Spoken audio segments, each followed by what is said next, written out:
kanalıma hoş geldiniz arkadaşlar. Bugün sizlerle bebeklerimiz için altıgen bir hırka öreceğiz. İki parça halinde öreceğiz. Arka ortadan, omuzlardan kolunu birleştireceğiz. Kolu uzatacağız. Arka ortadan birleştireceğiz. Ve lastiklerle hırkamızı tamamlamış olacağız. Bu ayıcık figürlü bebek yeleğim var, tulumum ve berem var. Oradaki ayıcığı izlerseniz oradaki ayıcığın aynısını tek olarak ayıcık ördüm. İçine elyaflar doldurdum. Pamuk da doldurabilirsiniz. Böyle bir süsleme yaptım. Bunu erkek bebekler için de örebilirsiniz arkadaşlar.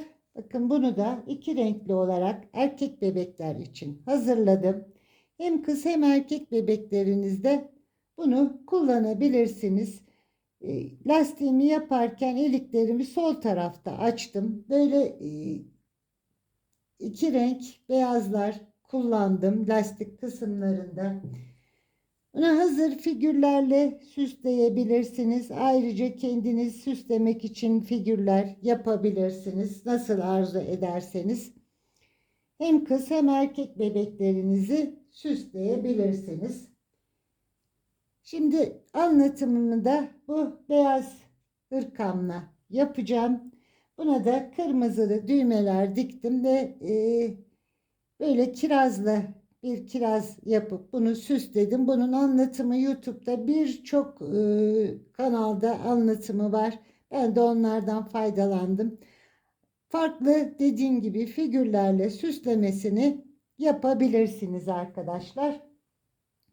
Bu hırkalarım için ben 2,5 yumaktan az ip kullandım. Beden için 2 yumak kullandım. Beden örgüsünde. Kenar lastik bölümünde de sadece hırkanın kollar değil, kenar lastik bölümü içinde yarım yumaktan az bir ip gitti. Ölçülerimi de sizlerle paylaşayım. Beden genişliğim 32 santim. Kol uzunluğum kol altından itibaren 22 santim. Kol altından boyumuz yine 22 santim. Omuzdan itibaren de boyumuz 34 santim. Bu 1-2 yaş arası bebeklerinize olur. En olarak geniş ama modelimiz bu tarz hırkanın modeli bu. Boyu kısa ve crop hırka olarak düşünün. Beden geniş oluyor. Bunu büyükler için de kendiniz için de örebilirsiniz. Daha yetişkin genç kızlarınız için örebilirsiniz. Nasıl büyüteceğinizi ben videonun içinde sizlerle paylaştım. Çok hoş bir hırka. Bunu Instagram'da gördüm ben arkadaşlar. Biraz uzatıyorum ama kusuruma bakmayın. Bunu öğren arkadaşın hakkını yemek istemiyorum. Bir sayfada paylaşılmış, etiketlenmemiş. Öğren arkadaşım kimdir? Bunu bilemedim. Kendisinden izin alamadım. Kendisi de eğer görürse çok özür diliyorum. Gerçekten bulamadım. Bulsaydım kendisinden hem izin alacaktım hem de teşekkürümü sunacaktım ama gerçekten bulamadım. Bunu da anlatmamı istedi takipçilerim. Ben de sizlerle yapımını paylaşmak istedim. Şimdi ipimizi ve tığımızı alalım. Bu hem kız hem erkek bebekleriniz için uygun olabilecek hırkamızı birlikte örmeye başlayalım. Hırkamızı kartopunun Baby One ipiyle öreceğim. 250 metre uzunluğu, 100 gram ağırlığı, anti peeling özellikli bebe ipi. Bu ipimiz kartopunun ipleri biraz daha ince arkadaşlar. O yüzden bu hırkayı bu iple öreceğim. Koton iplerle de örebilirsiniz. Bebe iplerinin diğer markaları Alize Baby Best ya da Elite Baby, bunlar biraz daha kalın. Onlarla örerseniz biraz daha ölçüleriniz aynı sayılarda yapsanız da biraz daha büyük olacaktır. Baştan onu belirteyim sizlere. 2,5 numarada tığ kullanacağım. Bir parçasını ben ördüm. Aynı sayılarda ense kısmına kadar bunu örmüş olacağız arkadaşlar. Şimdi bu altıgen bir hırka. Biliyorsunuz bunlardan kendinize de istediğiniz büyüklüğe getirene kadar örebilirsiniz. Bu sistemi anlattıktan sonra kendinize de daha büyük bebeklere de çocuklara da genç kızlara da örebilirsiniz. Şimdi arka ortaya kadar bunu getirdim. Sağ ya da sol parça olarak kullanılabilecek. Başlangıç bölümümüz ilk başladığımız sıra başı olan arka ortada kalacak şekilde, burası ön, bu kısmı kol olarak bu şekilde tutabiliriz. Sağ ön olabilir ya da şöyle çevirdiğimizde bunu bakın altıgen olduğu için bu şekilde yine arka ortada kalacak şekilde sol önde olabilir. Her iki şekilde de bu bölümü kullanabiliriz. Şimdi buraya kadar diğer parçamızı da örelim birlikte. Başlangıç bölümümüz sihirli halka ile başlayacağız ve büyüterek tamamen ikili trabzanlardan oluşacak şekilde hırkamızı öreceğiz. Öncelikle ipimi alayım. Bir sihirli halka yapacağım. Orta parmağımı ipimi doluyorum ve tığımla arasına giriyorum. Şöyle alayım. Beyaz olduğu için belki görmekte de zorlanabilirsiniz. Orta parmağımı ipimi doluyorum. Arasından giriyorum tığımla. İpimi çektim. Önce bir kilitledim. 2, 3 tane zincir çektim arkadaşlar. Bu halkanın içine şimdi ikili trabzanlar yapacağız. Halkaya girdim. Bir tane ikili trabzanımı yaptım. Zincirimle birlikte 2 tane oldu. Araya 2 zincir çekiyorum. Sadece göbek kısmında 2 zincir kullanacağım. Tığıma doladım. Halkama tekrar girdim. 1, 2 tane ikili trabzan yaptım. 2 zincir çekiyorum. Tekrar halkaya giriyorum. 1, 2 tane ikili trabzan, 2 zincir. Tekrar battım. Altıgen oluşturacağız. Tekrar ikili trabzan yaptım. 2 zincir. Sayalım zincirlerimizi. 1, 2, 3, 4. zincirimiz. Tekrar ortaya battık. Bir ikili trabzan daha. 2 zincir çektim. Son ikili trabzanımı yapıyorum. Ortaya battım. 1, 2 tane ikili trabzan yaptım. Sayalım 1, 2, 3, 4, 5. Burayla birlikte 6 tane boşluk oluşturdum. Tığıma doladım. 3 tane zincirin içine battım. İpimi kaydırarak üçünden birlikte çıktım. Yine 1, 2, 3 zincir çekiyorum. Bu sihirli halkanın ipini de böyle çekiştiriyorum arkadaşlar. Bu kafesin içine şimdi ikili trabzan yapacağım. Zincirim 1 kabul ettim. 2, 3 tane ikili trabzanımı yaptım. 2 zincir çektim. Aynı yere battım. Yine 3 tane ikili trabzan yapıyorum.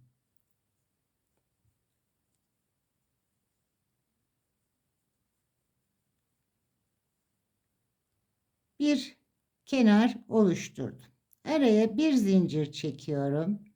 Diğer boşluğa batıyorum. Bu ipimi de arkadan yürütüyorum. Yine 3 tane boşluğa batarak, 2 zincirlik boşluğa batarak 3 tane ikili trabzan yaptım. 2 zincir çektim. Aynı yere yine 3 tane daha yapıyorum.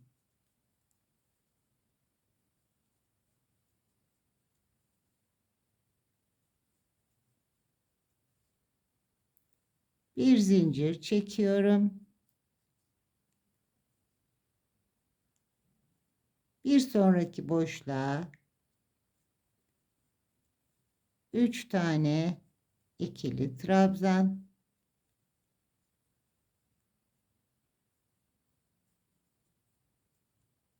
2 zincir, aynı yere 3 tane daha ikili trabzan.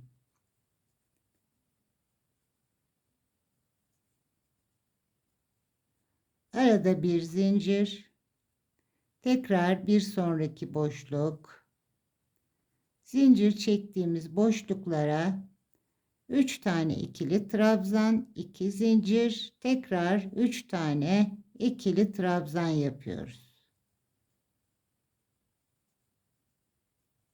Bir zincir çekiyorum. Bir sonraki boşluk,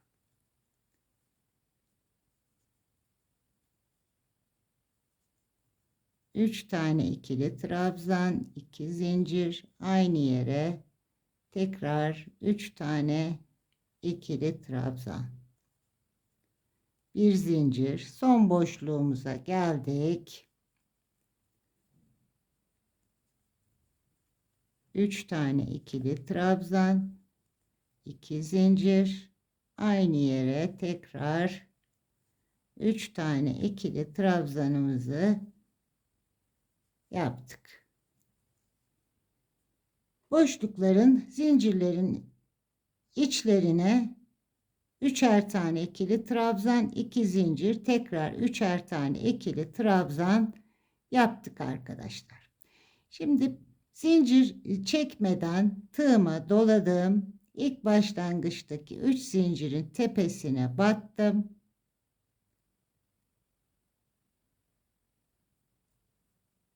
İpimi aldım ve kaydırarak geldim. Şimdi şu bölüme gelmem gerekiyor. 2 zincirlik bölüme gelmem gerekiyor. Onun için burada kaydırma işlemi yapacağım. Trabzanın tepesine battım, kaydırdım. Boşluğa battım, zincire kaydırdım. Şimdi buraya yine aynı şekilde 3 zincir çekerek başlıyorum. Bir ikili trabzan, tekrar bir ikili trabzan, zincirle birlikte 3 oldu. 2 zincir çektim. Aynı yere tekrar 3 tane yan yana ikili trabzan yapıyorum. Bir köşeyi oluşturdum. Bir zincir çekiyorum. Şimdi bu 2 tane üçlü grupların ortasına trabzanlar oluşturacağım. 3 tane ikili trabzanın sonuncusuna batıyorum tepeye. İkili trabzan yapıyorum. Aradaki bir zincir çektiğimiz boşluğa batıyorum. Bir tane daha ikili trabzan. Bu 3 trabzanın en sonuncusuna batıyorum. Bir tane daha ikili trabzan yaptım. Bir zincir çektim ve diğer köşeye geldim. Burada köşe yapacağım tekrar.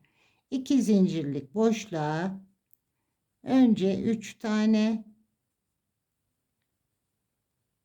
ikili trabzan, arada 2 zincir, aynı yuvadan bir tane daha 3 ikili trabzanı yan yana yaptım. Bir köşeyi daha burada oluşturdum. Yine bir zincir çektim.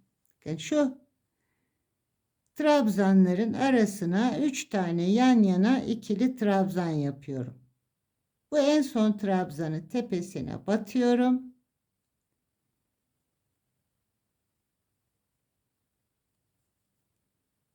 İkili trabzanımı yaptım. Arada bir zincir çekmiştik.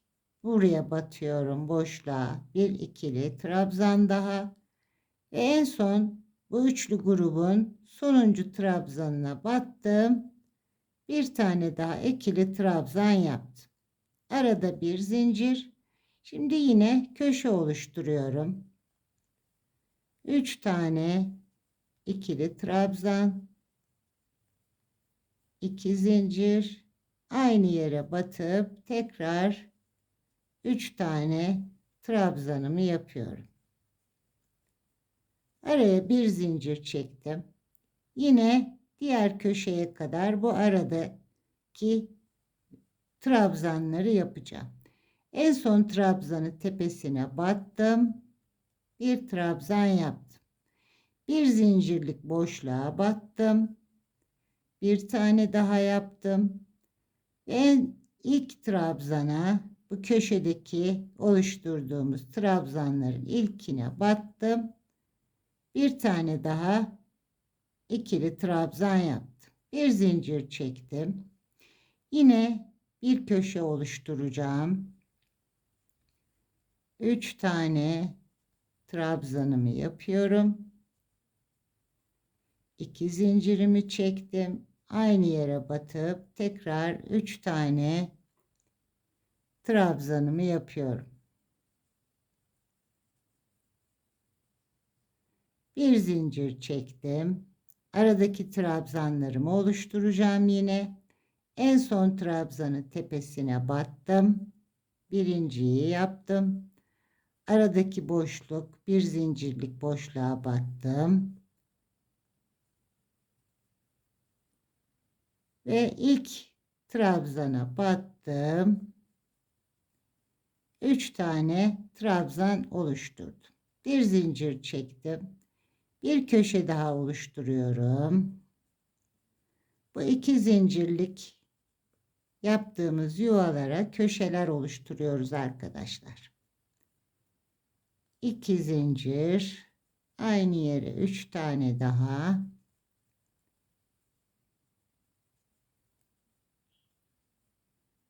Ve bir zincir çektim. Yine ara kısmımızı öreceğiz. En son trabzana battık. Bir zincirlik boşluğa battık. Ve ilk trabzanın tepesine battık. 3 tane yan yana trabzanları oluşturduk. Bir zincir.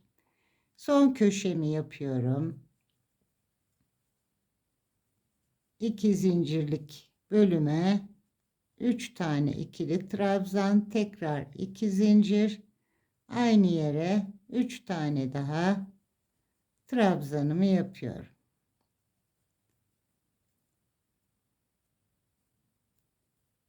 Bir zincir çektim. Şimdi son kenarı yapıyoruz. Hemen trabzanın tepesine battım. Bir tane yaptım. Aradaki bir zincirlik boşluğa battım. Bir tane daha. En son trabzanın tepesine battım.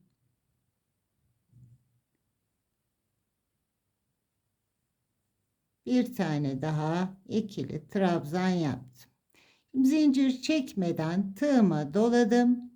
3 zincirle başladığımız noktaya geldik. Zincirimin tepesine batıyorum. İpimi alıyorum. Tığımda 3 ilmek var. Bunları kaydırıyorum.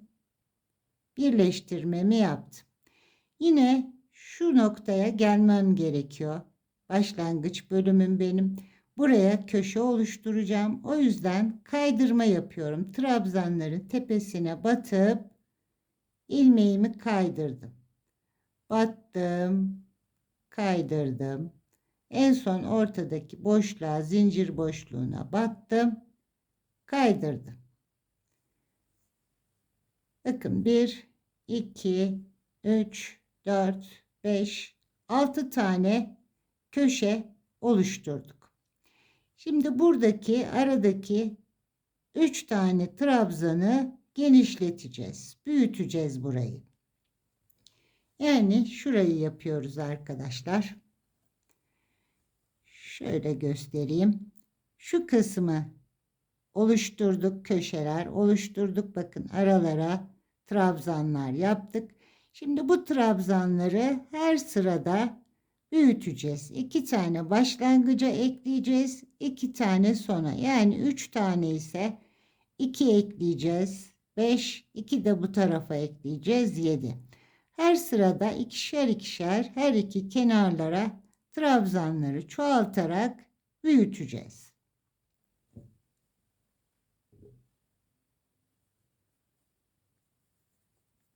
Önce 3 zincirle köşemizi yapalım yine.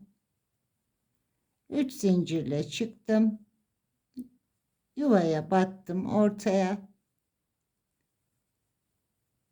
Zincirle birlikte 3 tane ikili trabzan oluşturdum. 2 zincir çektim. Aynı yere tekrar 3 taneyi yapıyorum.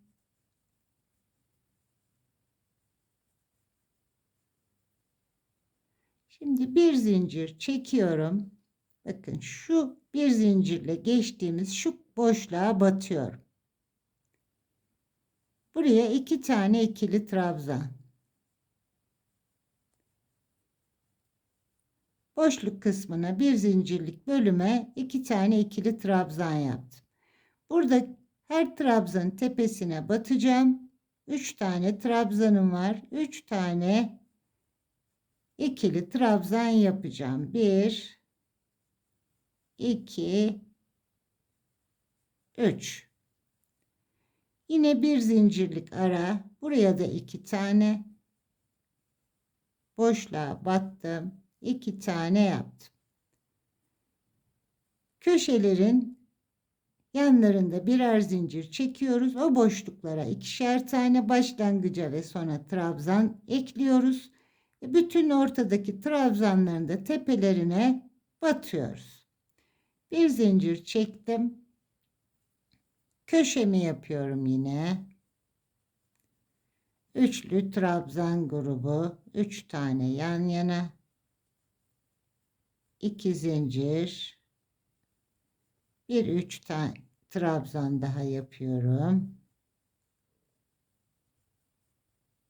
Köşemi tamamladım. Bir zincir çektim. Yine bir zincirlik bu boşluğa batıyorum. 2 tane ikili trabzan. 3 tane trabzanı tepelerine batarak trabzanlarımı yapıyorum. 5 tane oldu. Bir zincirlik araya köşeyle trabzanın arasına 2 tane ikili trabzanımı yaptım. Bir zincir çektim ve köşeye geldim. Yine köşemi oluşturuyorum. 3 tane trabzanı yaptım. 2 zincir. Aynı yere 3 tane daha.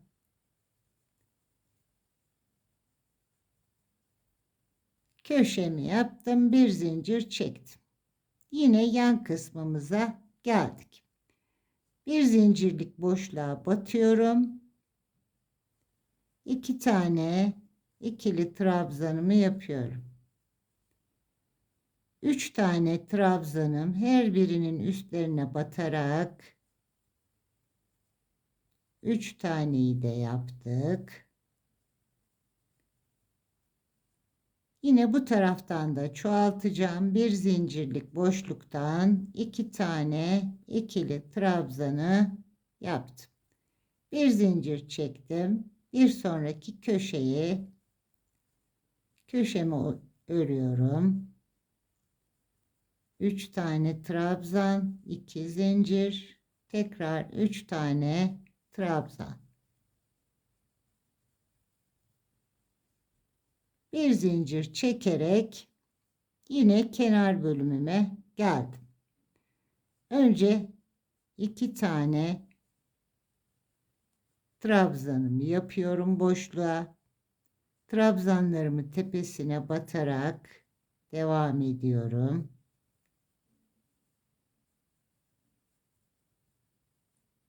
Yine diğer köşeye gelmeden bu bir zincirin olduğu yere 2 tane daha trabzanımı yaptım.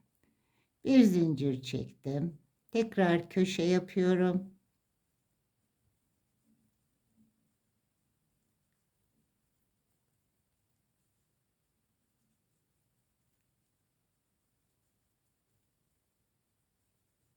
Köşemi oluşturdum. Zincirimi çektim. Kenar trabzanlarım yine çoğaltmaya devam ediyorum. 2 tane boşlukta trabzanımı yaptım. 3 tane trabzanın tepesine batarak 1 2 3 taneyi de yaptım.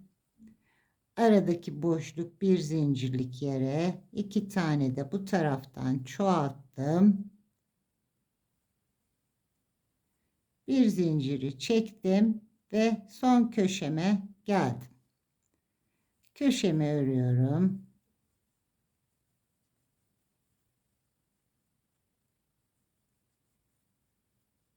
Üç tane trabzan, 2 zincir, yine 3 tane trabzan,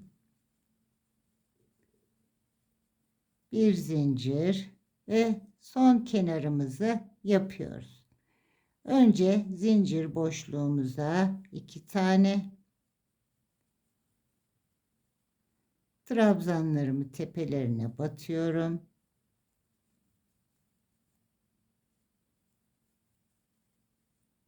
Diğer kenara 2 tane daha yapıyoruz. Şimdi bu birleştirme yerinde zincir çekmiyorum yine. Tığıma doladım. 3 zincirin tepesine batıyorum. İpimi aldım. Burada 3 tane ilmeğim var. Kaydırma yaparak çıkıyorum. Ve yine aynı şekilde bu köşeye 2 zincirlik boşluğa gelmem gerekiyor. Onun için de trabzanlarımı tepelerine batıyorum. İpimi alıp kaydırma yapıyorum. Battım, ipimi aldım, kaydırdım. En son 2 zincirlik boşluğa battım, kaydırdım. 1 2 3 zincir çektim ve yine köşemi oluşturacağım. Bakın artık ortaya çıkmaya başladı. Şimdi tamamen bütün trabzanların tepelerine batarak 2 tane bu bir zincirlik boşluğa, 2 bitimdeki bir zincirlik boşluğa, buralara ikişer tane yaparak çoğaltacağız ve tüm trabzanların da tepelerine batacağız. Burada 7 tane şu anda trabzanım var. 2 tane başlangıçta arttıracağım, 9. 2 de bitişte arttıracağım, 11. Her sırada ikişer ikişer başlangıçta ve sonda, yani toplam 4 tane trabzan arttırarak ilerleteceğiz. Şimdi şöyle yapalım, anlaşıldı diye düşünüyorum yaptığımız işlemi. Başlangıçtaki bu iki trabzanla başladığımız bölümün dışında köşedeki gruplarımız 1 2 3 4 5 6 7 8 9 10 11 12 13 13 sıra boyunca devam edeceğiz arkadaşlar. Her sırada dörder tane trabzanı çoğaltarak 13 sıra işlemimizi yapacağız. Aynı yere geleceğiz ve birleştirmemizi arkada genişleme yapacağız. Birleştirme yapacağız ve kolumuzu yapacağız. Şöyle göstereyim size.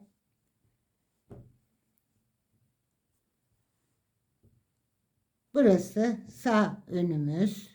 Pardon, özür diliyorum. Şöyle yapacaktım. Çok özür arkadaşlar. Şöyle, burası sağ önüm, kolum, ön ve arka bedenim. Birleştirme yerim, başlangıç yerim arkada, arka ortada kalacak şekilde öreceğiz. İşlemimizi anlaşıldığını düşünüyorum. Trabzanlarımı her sırada dörder dörder arttırarak 13 sıra boyunca öreceğim. Tamamlayıp geleyim. Hırkamıza devam edelim. Diğer bedenimi de tamamladım. Şimdi bir öncekinde anlattığım gibi arkadaşlar, başlangıç ve bitiş noktamız arka enseye gelecek şekilde altıgen bölümümüzü, bakın, altıgen bir parça oluşturduk. 6 tane köşemiz var. Başlangıç ve bitiş bölümümüz arka, ortaya, enseye gelecek. Bir ön beden oluşturacağız. Şu şekilde, bakın, bir köşesiyle bir köşesi, burası etek ucu, burası ön beden, diğer iki köşede kolları oluşturacak. Biz bu parçayı ördük. Benim daha önce ördüğüm parçada tamamen aynı. Bunda da arka ortada olacak. Başlangıç ve bitiş kısmımız yine altıgen bir parça, birebir aynısı. Arka ortası, ön bedeni, diğer köşeyi alıyorum, birleştiriyorum buraya. Etek ucu, ön beden ve diğer iki köşede kol. Bu şekilde 2 tane parça oluşturduk. Şu kısımda oluşturduğumuz trabzanlar 47 tane arkadaşlar. 13 sıra boyunca ördük. Başlangıcımızda 2 tane trabzanla başladık. Bir sonraki sırada köşeleri, üçlü trabzanlardan oluşan köşeleri oluşturduk. Bu birinci sıramız. İkinci sıramızda 3 tane ikili trabzan oluşturduk ve her sırada dörder dörder her iki kenardan trabzanlar ekleyerek toplam başlangıçla birlikte 13 sıra örmüş olduk ve 47 tane burada ikili trabzanımız oluştu. Şimdi yapacağımız işlem, ördüğüm diğer hırkamdan göstereyim size. Arka bölümümüz. Burada 3 tane sıra trabzan öreceğiz. Her iki parçada da arka genişlememizi sağlayacağız ve etek boyumuzu da burada uzatmış olacağız. Bakın, şöyle önden de görün. 3 sıra boyunca sadece arka bedeni ve etek ucunu örmüş olacağız. Kolları ve ön bedeni örmeyeceğiz arkadaşlar. Şimdi ilk parçamızdan, biz birlikte ördüğümüz parçadan başlayalım. Şöyle de bir işlem yapayım size, daha kolay olsun. Şurası bizim kolumuz. Böyle bir iple de bunu, herhangi bir iple de birleştirebilirsiniz. Şu bölüm, şöyle yapalım. Bunlar kol.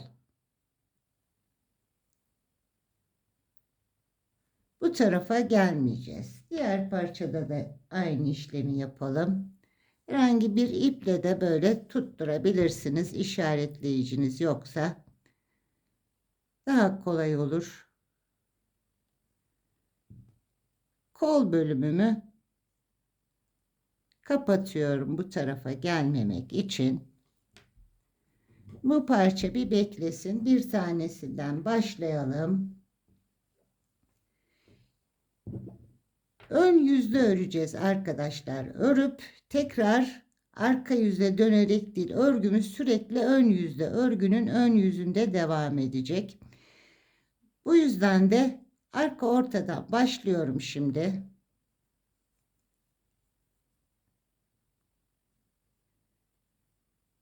Şuraya kadar tekrar geri alayım. Biraz yakınlaştırayım.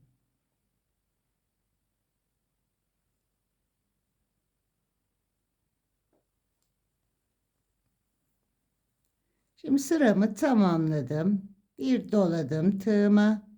Zincirimin tepesine battım. İpimi aldım.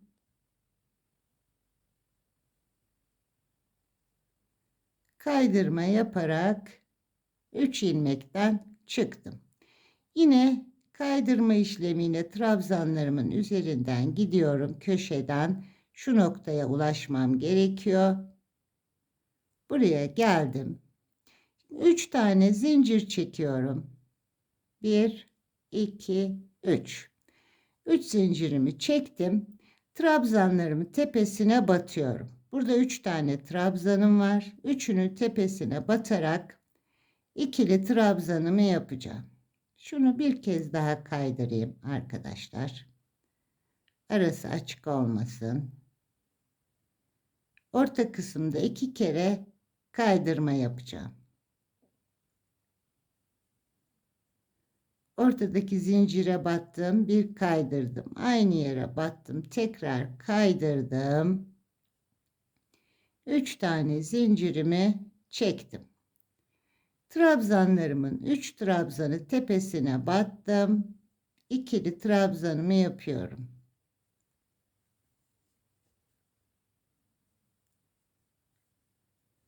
Yine bu bir zincirlik boşlukta 2 trabzanımı yapıyorum.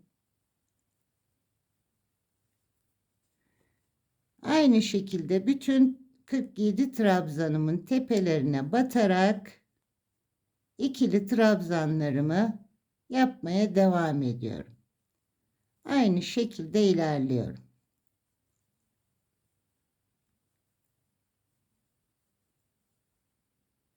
Aşağı köşeye kadar ilerleyelim. Burası bizim hırkamızın arka ortası arkadaşlar.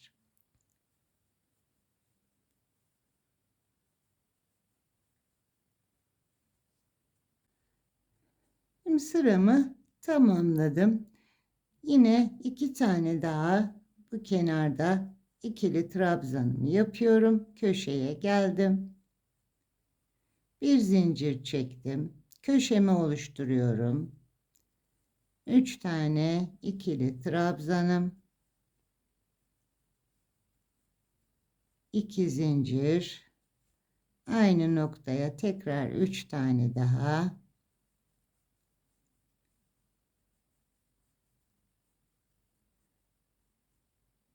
Bir zincir çekiyorum. Yine yuvaya battım. Bir zincirlik boşluğa 2 tane ikili trabzanımı yaptım. Bütün trabzanlarımı yine tepesine batarak diğer köşeye kadar gideceğim ve o köşede ipimizi koparacağız arkadaşlar. Keseceğiz ipimizi. Aynı sırayı tekrarlayacağız. Şimdi köşeye kadar devam edelim. Sıramı tamamladım. Yine bir zincirlik boşluğa geldim. Buraya 2 tane trabzanımı yapıyorum. Burada zincir çekmiyorum çünkü yeniden köşe oluşturmayacağım. Burada ipimi koparacağım. Zincir çekmeden bu 3 trabzanın tepesine batıyorum. İkili trabzanlarımı yapıyorum. 3 tane daha.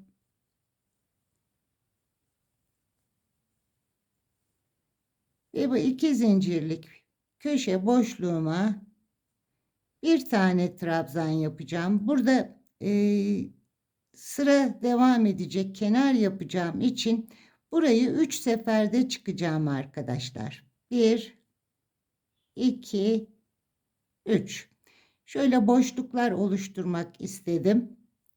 Tek ikili trabzan değil, üçlü trabzan yaptım. Şöyle bir zincir çekelim dağılmasın diye. Şimdi burada ipimi keseceğim. Bir sırayı tamamladık. İpimi kestim. Şimdi şöyle bakalım. Bakın kol bölümümüzü burada kapatmıştık. Şu anda ön bedene herhangi bir işlem yapmadık. Arkadan başladık. Bir sıra ördük. Köşemizi ördük. Normal sıramızı ördük. Buraya geldik. Burada zincir çekmedik. Önde ipimizi koparttık. Etek ucu ve arka bedeni bir sıra örmüş olduk. Aynı şekilde 2 sıra daha devam edeceğim. İpimi alıyorum. Bu 3 zincirimin tepesine batıyorum. İpimi aldım. Tekrar 3 zincir çekerek başlıyorum. Bütün trabzanlarımı tepelerine batacağım. Zincirime battım. Hemen yanındaki trabzanıma batıyorum.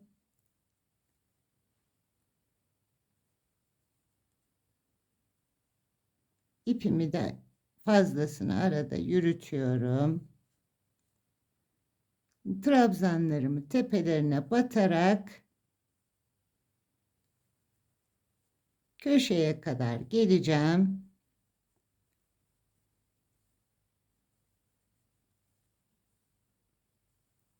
Arka ortasını örüyoruz. Tekrar hatırlatıyorum arkadaşlar. Hırkamızın arka bedeni.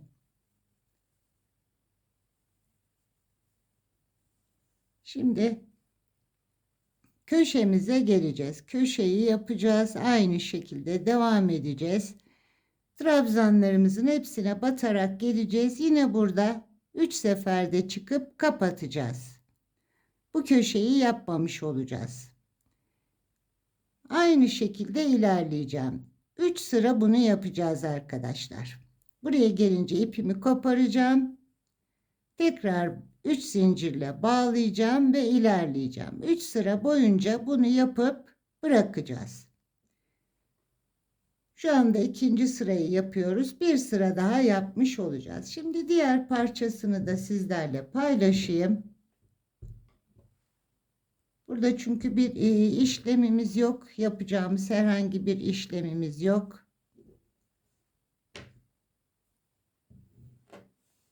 Şimdi diğer parçamız. Bunu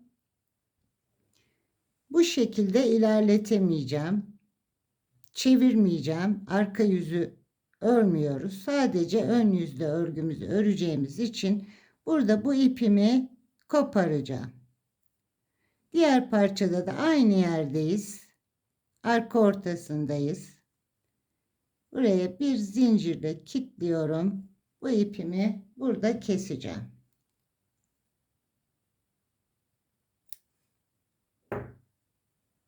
Yine altıgenimizi ördük. Aynı şekilde bakın burası arka ortası, diğerinin arka ortası. Burada ne yaptık? Ön bedenimizde örmeyi bıraktık. Ön yüzde öreceğim için de burada aynı işlemi ön bedenden başlayacağım. Ön etek ucundan öreceğim. Köşeyi yapacağım.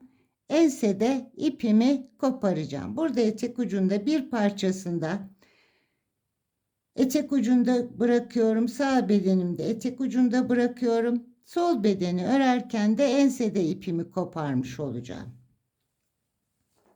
Etek ucundan başlayalım. İpimizi alalım.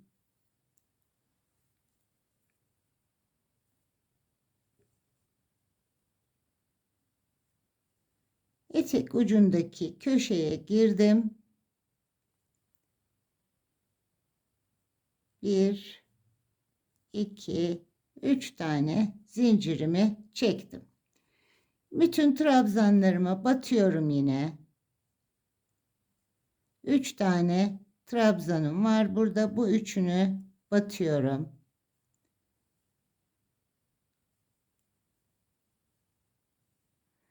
Bir zincirlik boşluğa yine 2 tane yapıyorum.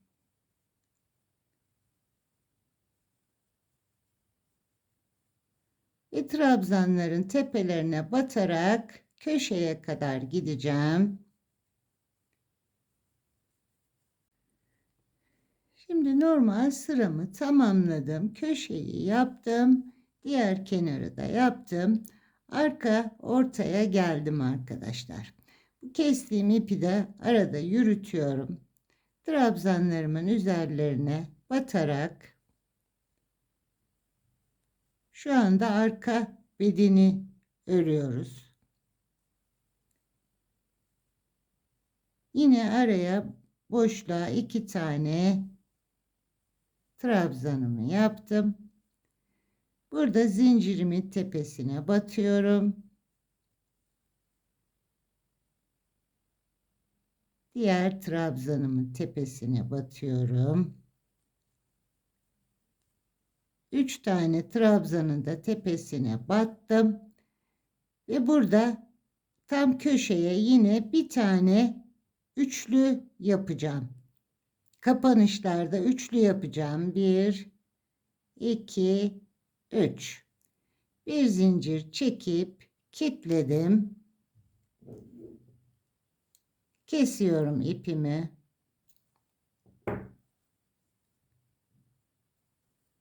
Bu ipi de bakın, fazla gelen ipi de şu aradan trabzanın arasından alalım içeriye.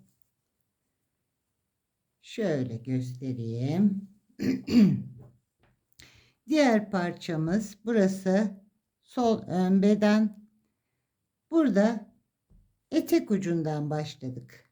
Bir öncekinde ipimiz sabit kaldığı yerden arka yüzünden başlayıp etek ucunda bitirdik. Arkadan başladım. Etek ucunda tamamlamıştık. Burada da sürekli tekrar ediyorum. Ön yüzlü örgü öreceğimiz için burada etek ucundan başladım. Etek kısmını ördüm. Ön beden ucundan etek kısmını ördüm. Arka bedende arka ortada ipimi koparttım. Aynı işlemi tekrarlayacağım. Yine ipimi alayım. Diğer ucuyla karışmasın. Şöyle alalım. Arkadaşlar bir yumaktan bu kadar kaldı. Her ikisinden de birer yumak bedenler için gitti. Üçüncü yumağı da kolları ve kenarları için kullanacağız. Bedenleri tamamlayınca birleştirmemizi, kolumuzu birleştirip önce kolları yapacağız. Çünkü ağır olmasın. En sonda arka ortadan birleştirme yapacağız. Şöyle alalım. Yine etek ucumdayım. Bu parçada etek ucumda 3 tane zincirimi tepesine batıyorum. 3 zincirimi çekiyorum.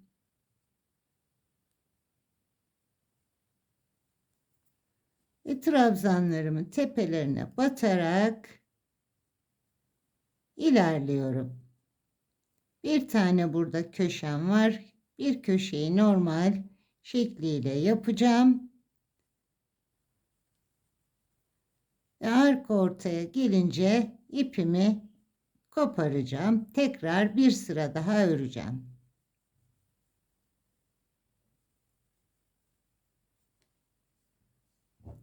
Aynı şekilde gideceğim. Köşe, arka köşe burası.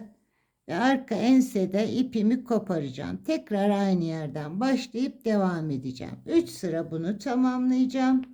Diğer parçada ikinci sırada yine bırakmıştım. Sırayı tamamlayınca burada da etek ucunda koparıyorum ipimi. Enseden tekrar başlıyorum. 3 sırayı her iki parçada tamamlayalım arkadaşlar.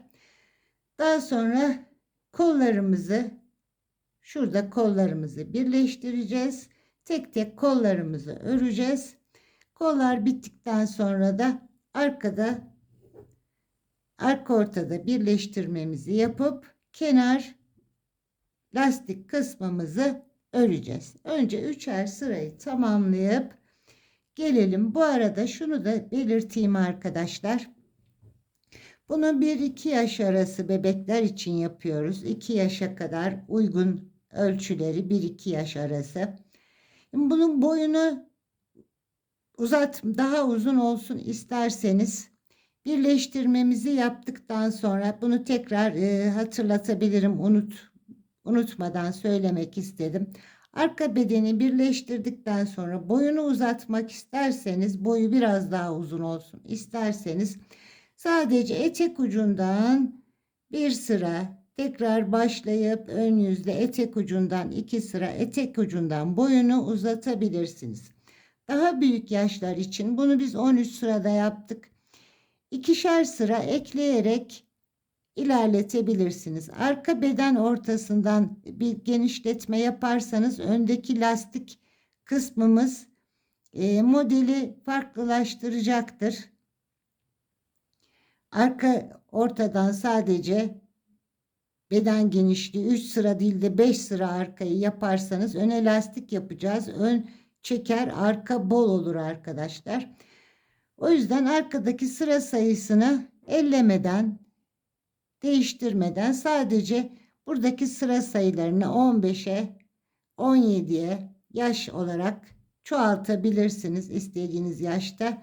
Dediğim gibi boy olarak da sadece arka ortayı birleştirdikten sonra etek ucunda sadece ön yüzden örerek 2-3 sıra daha boyunu uzatabilirsiniz. Şimdi sıralarımızı tamamlayalım. 3'er sırayı gelelim. Her iki bedenimi de tamamladım arkadaşlar. 3 sıra boyunca sağ bedenimizde arka ortadan geldik. Bir köşe ördük.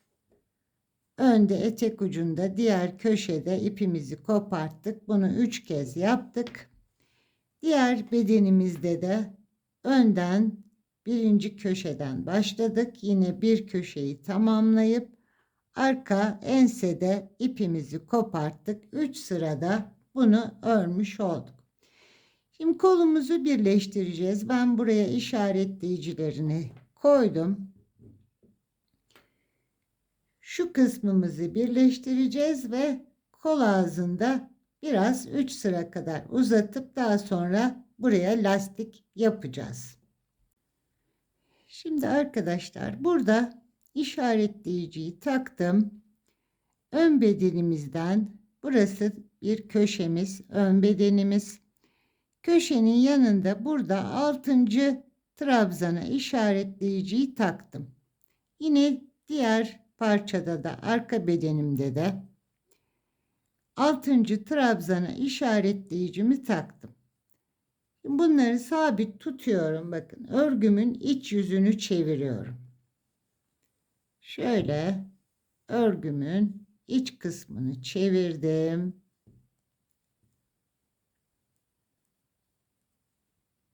Örgümün içinden birleştireceğim. Burası kolum, arka bedenim, ön bedenim. İpimi alıyorum. Kaydırma yöntemi yaparak birleştirmemizi yapacağız. Şu işaretleyicimi çıkartayım. Buraya. Şimdi şu V şeklinde, bakın V şeklinde ilmeklerimiz var. Bu V şeklindeki zincirlerin, trabzanların burada benden tarafı olan bölümüne, diğer tarafta da dışarıda olan kısmına girerek kaydırma işlemimi yapacağım. Önce ipimi alayım, şöyle düzelteyim. Şuradan ipimi çıkarttım. 6. trabzan. Burada da işaretleyiciyi çıkartalım. 6. trabzana girdim. İpimi çektim.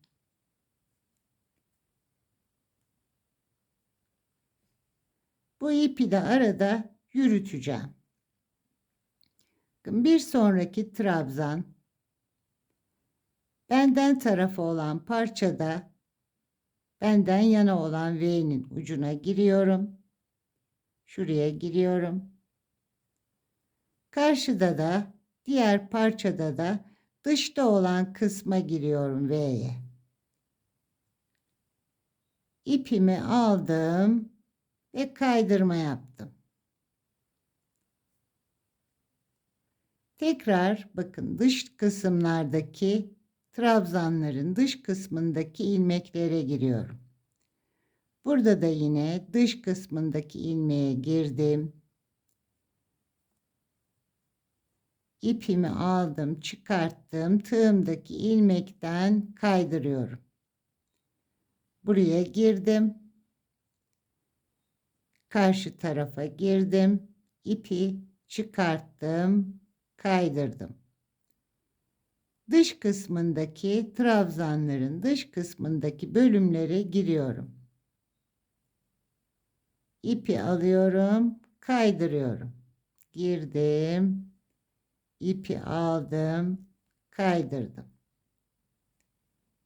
Girdim, ipimi aldım, kaydırmamı yaptım. İlmeklerin içine giriyorum. İpimi alıyorum. Tığımdaki ilmekten kaydırarak çıkarıyorum.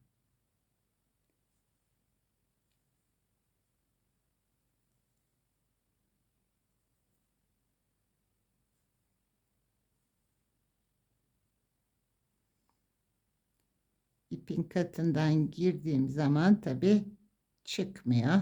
Bakın bunu çekme yapmadan yapacağız arkadaşlar. Sıkı yapmayacağız. Omuz kısmımız, kolumuzun üst kısmı büzme yapar.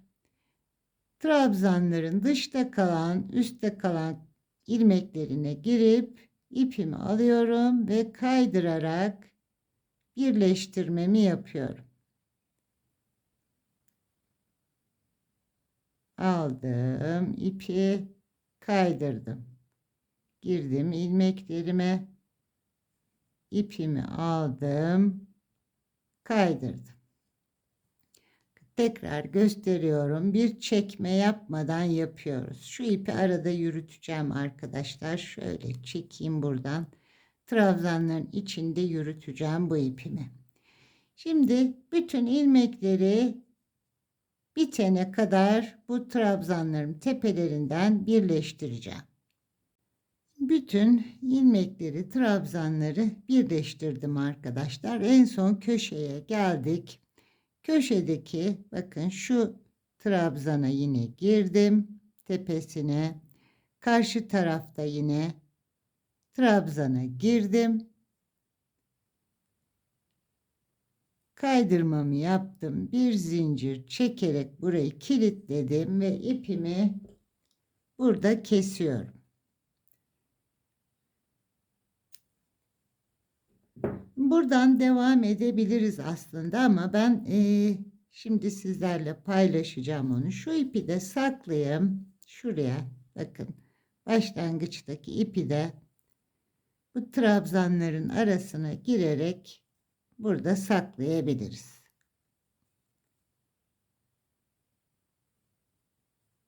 Şimdi iç kısmımıza geçelim. Ben neden ipi kestiğimi sizlerle paylaşayım. Arzu ederseniz siz kesmeden de devam edebilirsiniz. Bu fazlalığı da alalım. Şimdi örgümüzü, hırkamızın ön yüzünü çevirelim.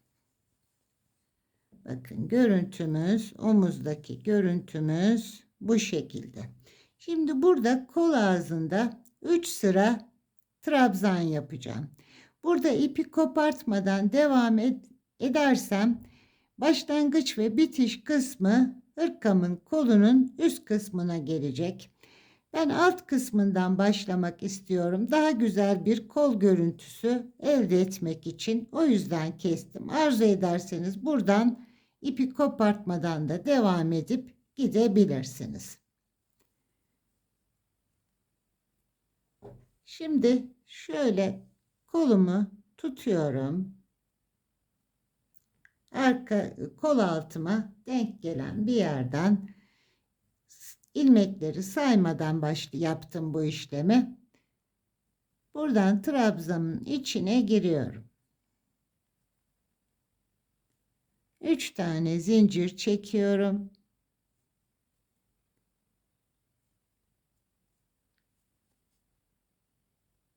Bütün trabzanlarıma batarak ikili trabzanlar yapıyorum. Bu birinci sıram.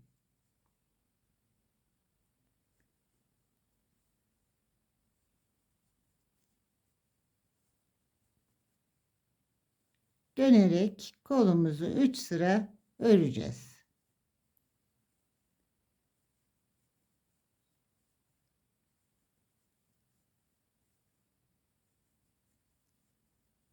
Birleştirme yerime kadar öreyim. Şimdi başlangıç bölümüne birleştirdiğimiz noktaya kadar geldim. Kolumun üst kısmı burası. Burada bir zincirlik boşluğa geldim. Buraya da batıyorum. Bir trabzan yapıyorum. Bu 3 tane köşe olan trabzanlarımın üzerlerine batıyorum yine. 3 tane trabzanımı yaptım. Burada arkadaşlar birleştirme yerimde bakın şurada şu boşluğa şuraya batmayacağım. Kol ağzı böyle bir genişleme yapar. O yüzden oraya batmayacağım. İkisinin ortasına yani şu zincir boşluklarına batmıyorum. Direkt şuraya batacağım. Bu trabzanımı 3 seferde çıkacağım arkadaşlar. Biraz boyunu uzatacağım. Birleştirme noktama battım. 1, 2, 3 seferde çıktım. Hemen yanından 3 tane trabzana geldim. Bunların tepelerine batıyorum yine. 3 tane trabzanı yaptım. Aradaki bir zincirlik boşluğa bir zincire de battım. Normal bütün trabzanlara batarak başlangıç noktama kol altına kadar ilerleyeceğim. Bakın burada şöyle işlem yaptık. Tam birleştirme noktasına bir tane üçlü yaptım. Biraz uzattım burayı. Çünkü birleştirdiğimiz yer olduğu için biraz burası şey kalıyor, içeride kalıyor, boşluk kalıyor. Onu biraz uzatmak için yaptım. Şimdi başladığım noktaya kadar devam edeyim. Başladığım noktaya geldim. 3 zincirin tepesine batıyorum tekrar. Kaydırma yapıyorum ve 3 zincir çekerek yukarıya çıktım. Yine aynı şekilde bütün trabzanlarımın tepesine batıyorum. İlk sırada birleştirme yerimizde işlemimizi yaptık. Şimdi bütün trabzanların tepesine batıyoruz.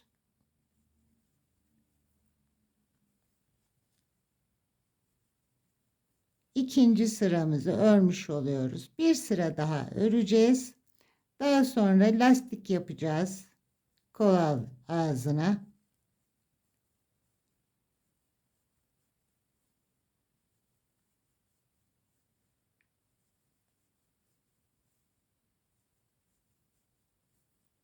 Şuraya kadar geleyim.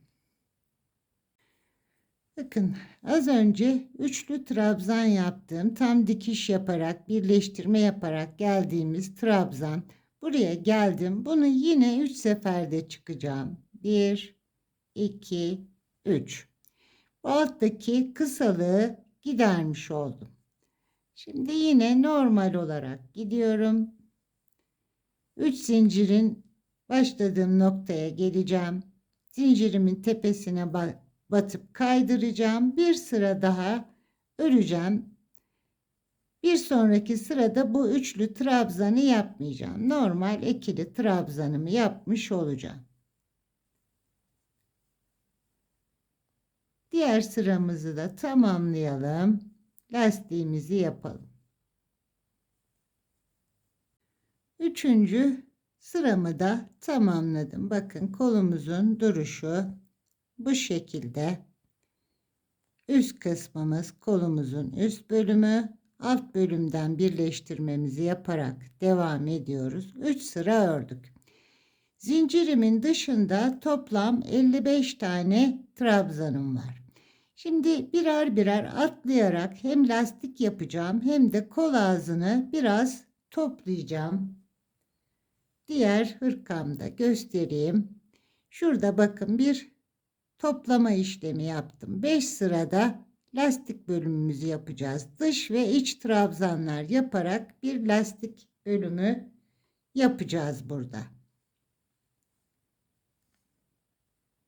Kaydırmamızı yaparak birleştirdik. 3 zincirle yukarıya çıktım. Önce ilk trabzanımı üst kısmından tığımla arasından giriyorum. Normal ikili trabzanımı yapıyorum. Bir sonrakine tığımı alttan arkadan giriyorum. Trabzanımın içine. Bakın tığın üstünde trabzanım. Arka kısmından girdim. Normal ikili trabzanımı yaptım. Üst kısmından tekrar giriyorum. Önden giriyorum. Tığımın üstüne alıyorum trabzanımı. Üçüncüyü de yaptım. 3 tane trabzan yaptık. Şimdi bir tane eksiltme yapacağım. Sıradaki trabzanı atlayacağım. Bir sonrakine yine arka kısmından trabzanı giriyorum. Tığımın üstüne aldım trabzanımı. Normal ikili trabzanımı yaptım. Bir eksiltme yaptık. Şimdi tekrar 3 tane yapıyorum. Üstten girdim. Bu eksilttiğim ilmeği, az önceki ilmeği saymıyorum. Şimdi 3 tane daha yapacağım. Üstten girdim. Bir trabzan yaptım. Ön trabzan ve arka trabzan. Arkasından giriyorum. Bir sonrakinin 2, önden giriyorum. 3, dördüncüyü yaparken bir tane atlıyorum. Arkadan bir tane atladım. Diğerinin arasından girdim. Trabzanımı yaptım. Tekrar 3 tane yapıyorum. Bir önden girdim. Bir arkadan girdim. Tekrar önden girdim. 3 tane yaptım. Dördüncüyü yaparken bir tane atlıyorum. Diğerine alttan girerek trabzanımı yapıyorum. Tekrar bir üstten, ikinciyi alttan, üçüncüyü üstten, dördüncüyü yaparken bir tane atlıyorum. İkinciyi trabzanın içine girip alttan girerek trabzanımı yapıyorum.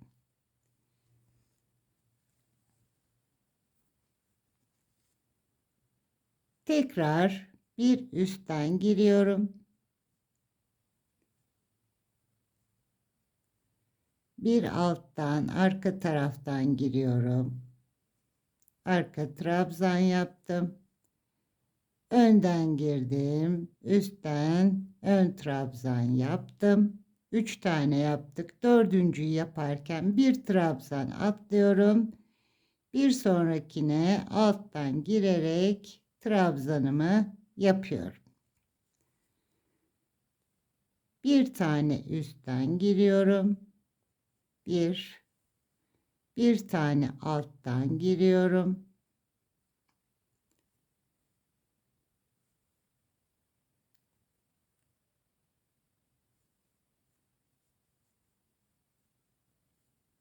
Tekrar üstten girdim. 3 tane yaptım. Dördüncüyü bir tane atlayıp alttan girerek trabzanımı yaptım. Tekrar bir üstten bir alttan 2 bir üstten 3 dördüncüyü yaparken bir tanesini atlıyorum, diğerini alttan girerek arka trabzanımı yapıyorum. Tekrar bir üst, bir alt, bir üst ve dördüncüyü bir tane atlayarak alttan girip arka trabzan yaptım. Tekrar bir üstten giriyorum. Bir alttan giriyorum. Tekrar üstten giriyorum. 3 tane yaptık. Dördüncüyü bir tane atladık. Bir sonrakinin altından girerek trabzanımızı yaptık. Bir üst, bir alt, tekrar üst. Dördüncüyü yaparken bir tane atladık. Bir sonrakini alttan girdik. Trabzanımızı yaptık. Bir tane üst.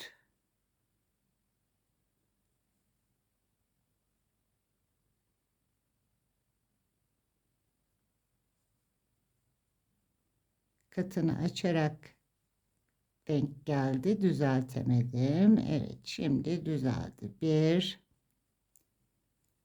2 3 Şimdi birleştirme yerime geldim arkadaşlar. Bunu dördüncüyü burada kesmemi yapmıyorum. Dördüncüyü alttan aldım. Normal sırasında aldım. Atlamadan dördüncüyü yaptım. Ve bir tane trabzanım kaldı. Beşinciyi de üstten yaptım. Dördüncü trabzanı yaparken atlıyorduk. Bakın birleştirme yerine geldiğim için burada atlamadım. Normal arkadan dördüncü trabzanımı yaptım ve beşinciyi de üst kısmından yaptım. Zincirime geldim. Zincirimin tepesine battım. Kaydırdım. Birleştirdim. 3 zincirle tekrar yukarı çıktım. Şimdi kestiğimiz kaç tane kestik sayalım. Burada başladık. 1, 2, bakın şurada kestik. 1. Burada kestik. 2, 3, 4, 5, 6, 7, 8, 9, 10 tane ilmek kesmiş olduk. 10 tane trabzanı eksiltmiş olduk arkadaşlar. 3 tane normal ördük. Dördüncüyü bir tane atlayarak yaptık. En sonda 5 tane trabzanı yaparak bitirdik. Şimdi normal bir şekilde trabzanlarımı üsttekileri, bakın hemen yanındaki zaten üstten giriyorum. Üsttekilere ön trabzan yapıyorum. Alttakilere arkadan giriyorum. Arka trabzan yapıyorum. Lastik yapıyoruz. Öndekini önden giriyorum. Arkadakine arka kısmından giriyorum. Bir ön trabzan, bir arka trabzan yaparak lastiğimi örüyorum. Bir alttan, öndekini de önden, alttakini arkadan, öndekini üstten,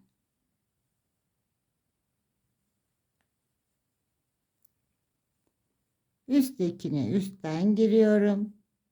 Trabzanın altından, altta kalana arka kısmından örgümü giriyorum. Trabzanı üstüne alıyorum tığımın. Bir tane arka, bir tane ön trabzan yaparak lastiğimi örüyorum.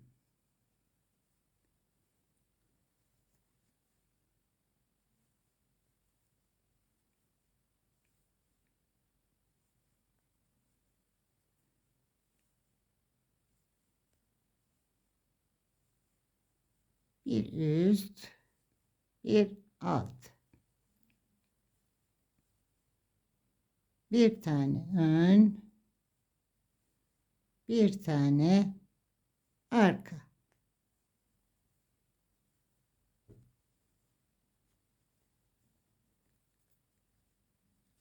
Şimdi birleştirdiğim yere kadar aynı şekilde devam ediyorum.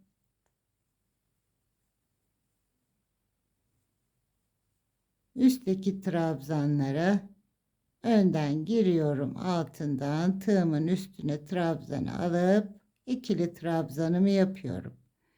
Arkada olanlara da örgümün altından giriyorum. Trabzanım yine tığımın üstünde. Birini ön trabzan,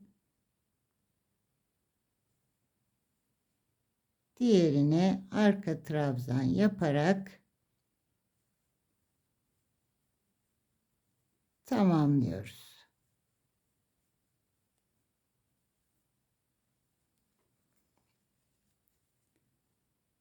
Arkadan girdim. Önden girdim.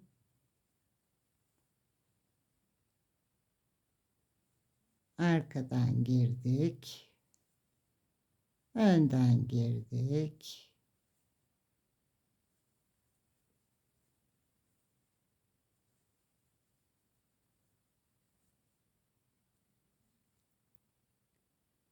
Şöyle, eğer buradan girmek zor geliyorsa şöyle örgünüzü kendinize çevirerek buradan da yapabilirsiniz. Nasıl elinize rahat geliyorsa.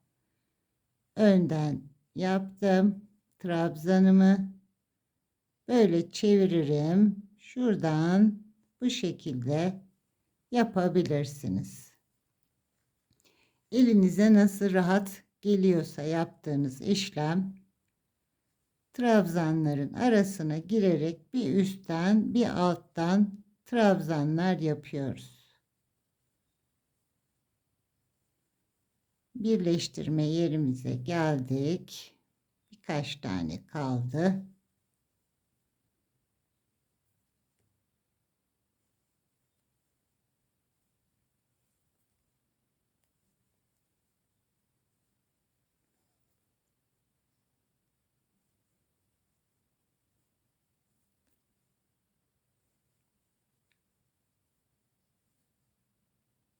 Alttan trabzanımı yaptım. Üstten trabzanımı yaptım. Zincirime geldim. Zincirimin tepesine battım. Kaydırarak birleştirdim. 3 zincirle yukarı çıktım.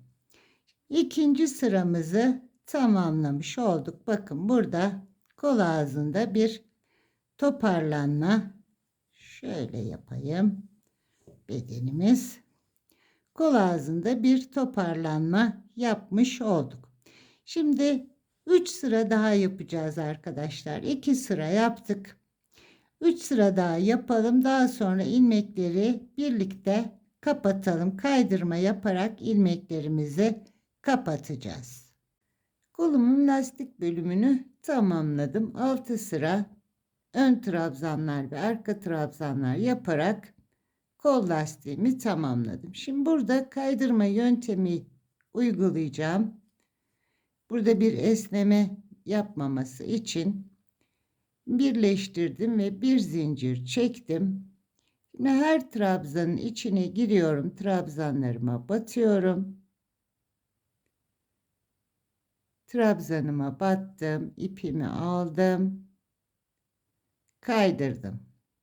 Sıradakine battım. İpimi aldım. Kaydırdım. Kaydırma yöntemi yapıyorum. Bu kol ağzını sıkılaştırıyorum.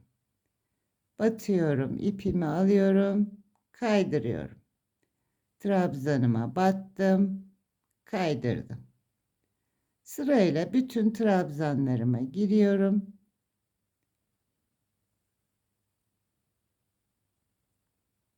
Bu şekilde kaydırma yöntemiyle kolumu da tamamlamış olacağım.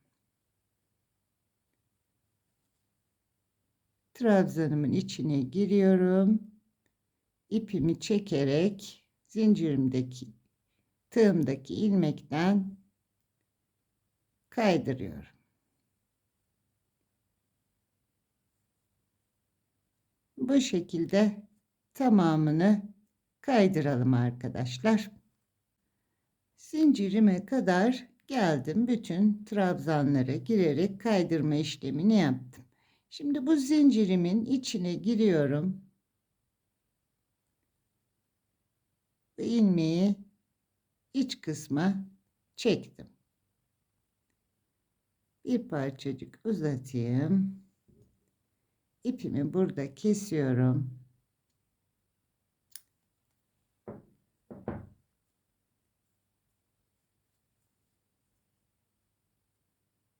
Bakın böyle düzgün bir birleştirme yapmış oldum. İpi de arka tarafta yine trabzanların, zincirlerin içine girerek burada ipimi yürüterek saklayacağım.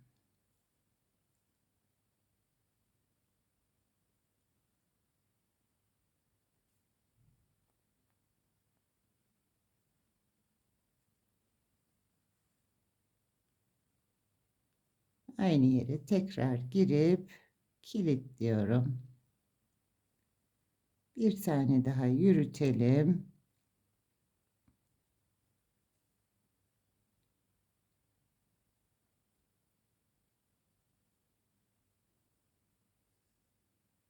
Aşağıya da indireyim. Evet. Bakın düzgün bir birleştirme yaptım. Diğer kolumu da aynı şekilde tamamladım arkadaşlar. Herhangi bir farkı yok. Diğer kolu da tamamlamış oldum. Şimdi her iki bedeni birbiriyle birleştireceğiz. Kolumuzda yaptığımız gibi sağ ve sol bedenleri birleştirmesini yapacağız. İç kısmında hırkamızın dış kısmı burası. İç kısmında şöyle alıyorum. İçeriden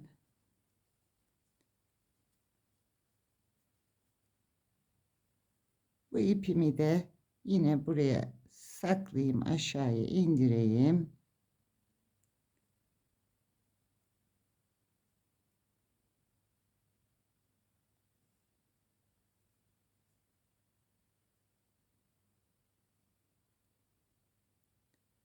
Trabzanlarımın içinden ipimi aşağıya aldım.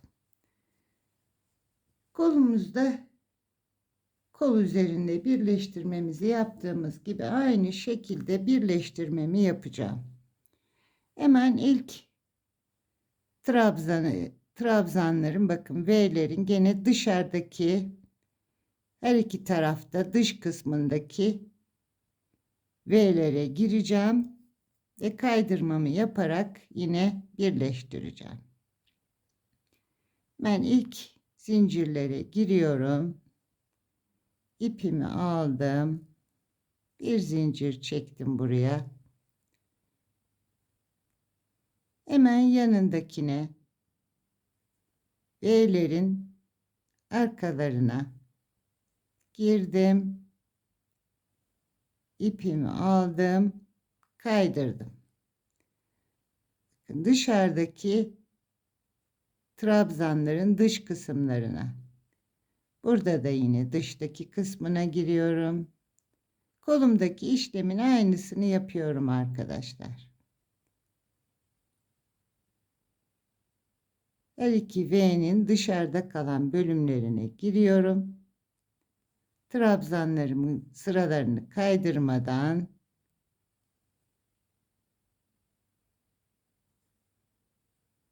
ense kısmından başladım. Etek ucuna kadar bunların içine girerek kaydırma yöntemiyle birleştiriyorum. Bu kısmına girdim. Diğerinde de dıştaki kısmına girdim. İpimi alıp çektim.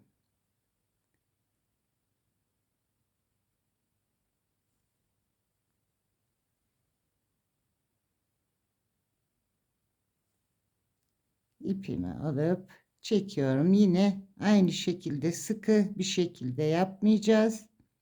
İşlemi kasma yapar çünkü arkadaşlar.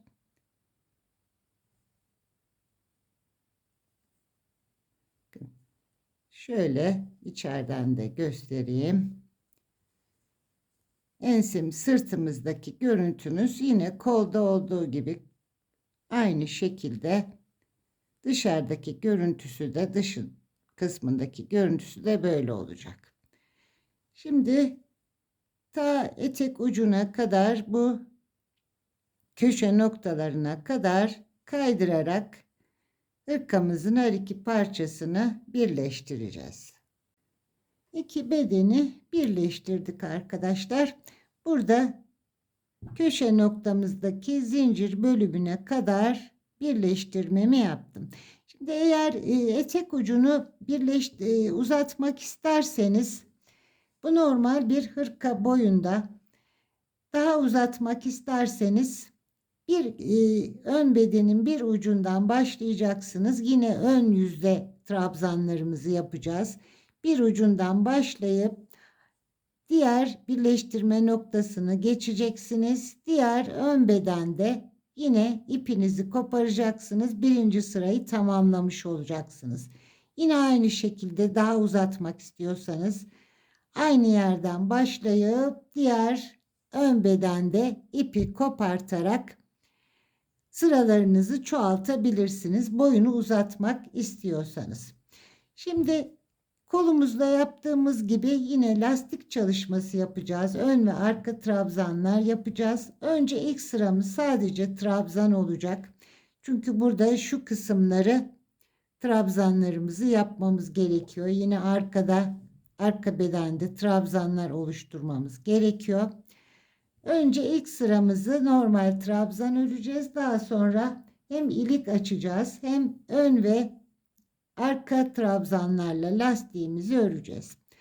Arka bedenin herhangi bir noktasından ipimi takıyorum arkadaşlar.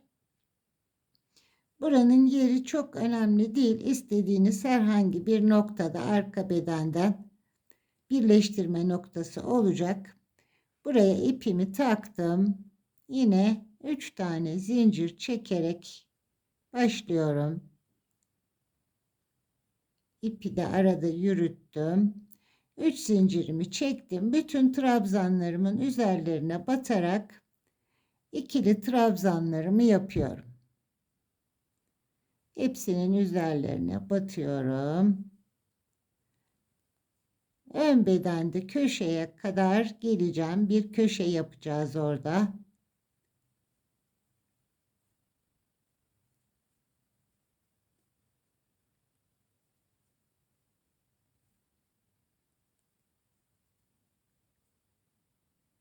Trabzanlarım köşeye kadar tamamlayayım.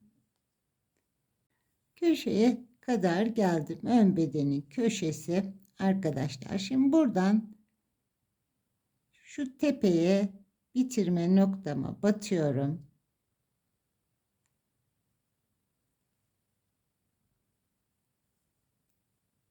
Buraya bir ikili trabzan yaptım. Aynı noktaya tekrar batıyorum. Aynı yere bir daha battım. Bir tane daha ikili trabzan yaptım. Tabii katımı da açmadan yaparsam evet. Araya 2 zincir çektim. Köşe oluşturuyorum.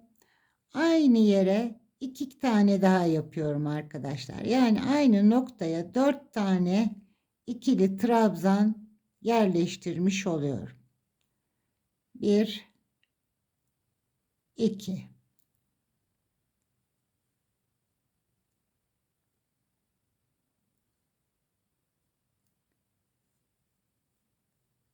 Tam köşe kısmıma aynı noktaya 2 tane ikili trabzan, 2 zincir, yine aynı yere 2 tane daha ikili trabzan yaptım. Köşemi oluşturdum etek ucumda. Şimdi bu yan bölümümüzde şurada ikili trabzanlar oluşturacağım. Şimdi giriyoruz. Aralara girerek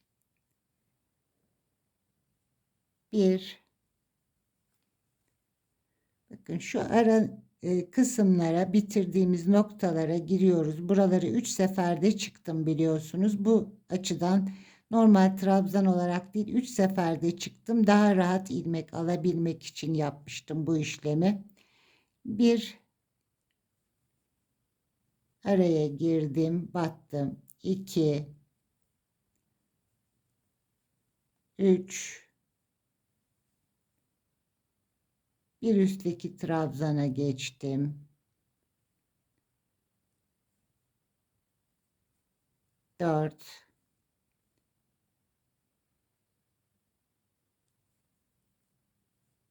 Burada arada fazla boşluk oldu. Şuraya batalım. 4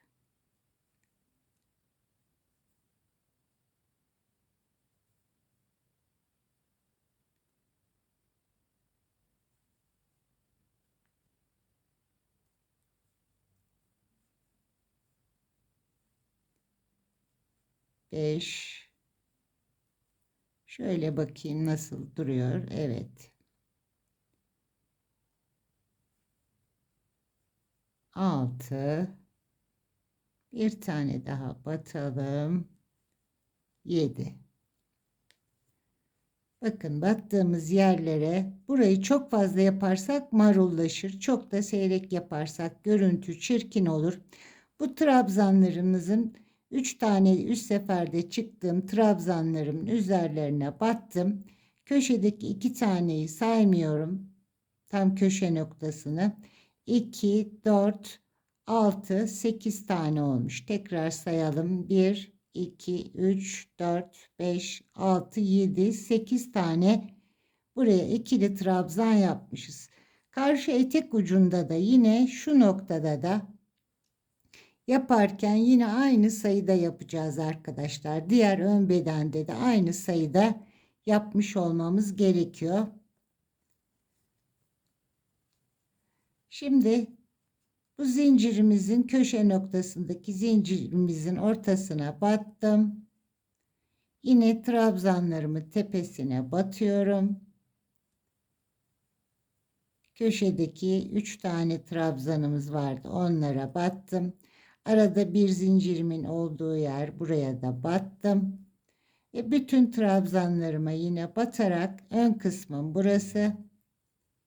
Yakaya kadar ilerleyeceğim. Yakamızda da yine dönüş yapacağız.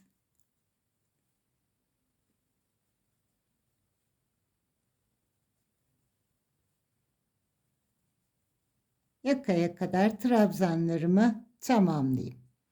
Yakama kadar geldim.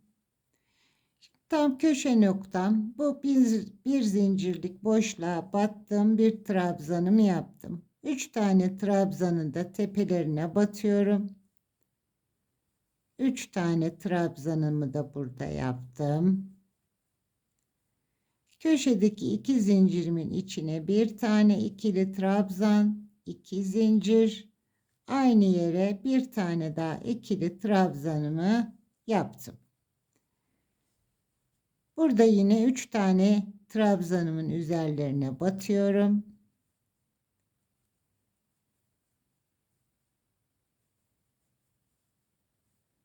Bu boşluğa girdim, bir tane de buraya yaptım, diğer kenarda yaptığım gibi. Yine ön bedenimde trabzanlarıma batıyorum. 2 3 4 5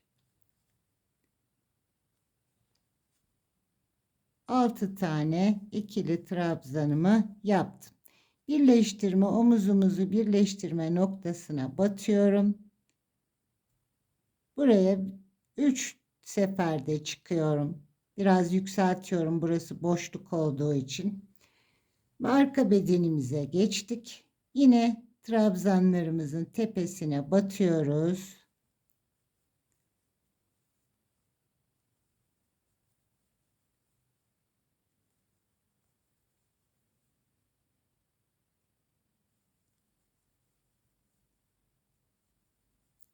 Altı tane de burada ikili trabzanımızı yaptık. Bir zincirlik boşluk, buraya battım. Buraya da trabzanımı yaptım. Köşe noktamdaki trabzanlar, bakın burası zincirle birleştirme noktam. Bunun tepesine batıyorum.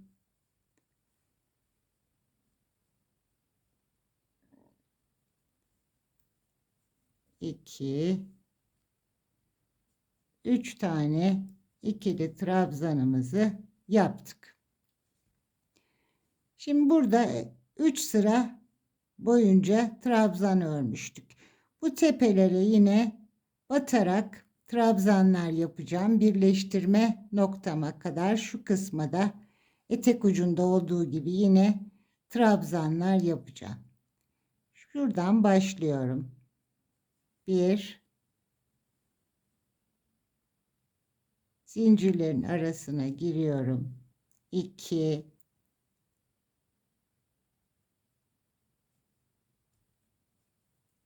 3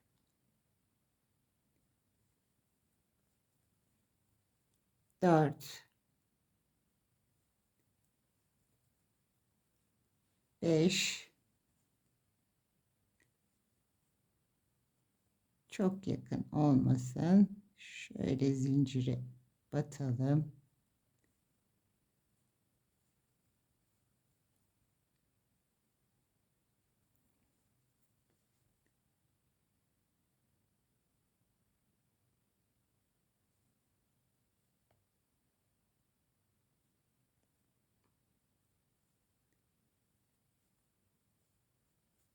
Sayalım arkadaşlar. 1 2 3 4 5 6. Bir tane daha şuraya batalım. Bakalım nasıl görünecek. Birleştirme noktamızın yanına batalım.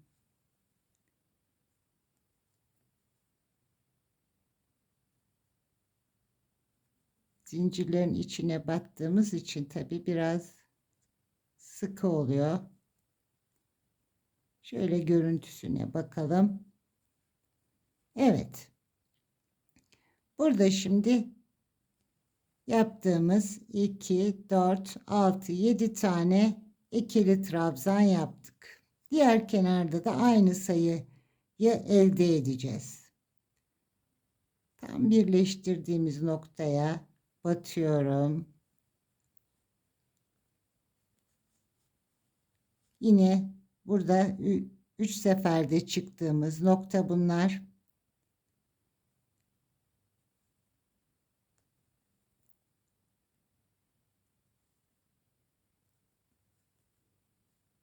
Bir,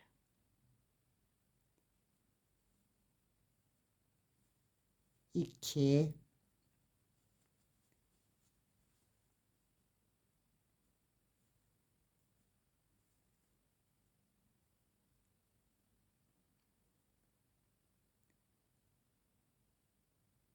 Arkadaşlar katını alarak çekiyorum. O yüzden biraz bozuluyor. Yeniden almam gerekiyor. Bir, şöyle batalım.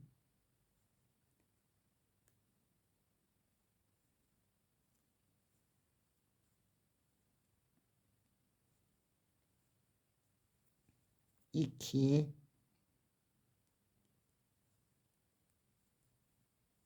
üç,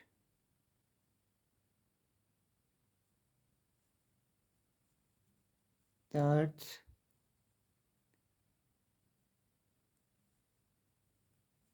5,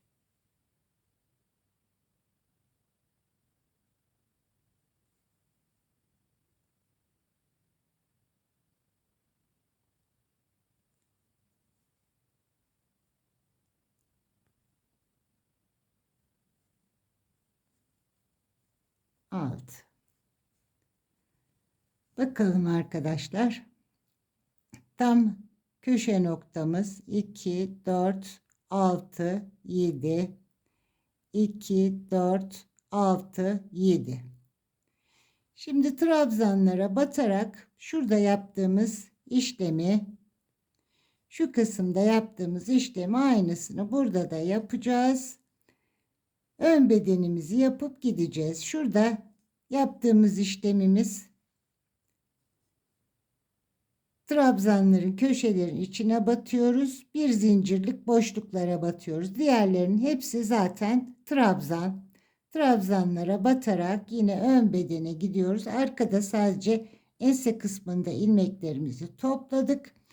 Etek ucuna kadar, şu kısma kadar gelelim arkadaşlar. Etek ucuma kadar geldim arkadaşlar. Yine burada diğer taraftaki gibi ön bedenimizde yakada köşeyi oluşturduk. Hepsi trabzan olduğu için burayı örüp geldim. Şimdi diğer önde bu 3 sıralık haroşaya biz 8 tane trabzan yapmıştık. Aynı işlemi burada da yapacağız. Zincirlerimi tepesine batıyorum. 1, 2, 3, 4, 5,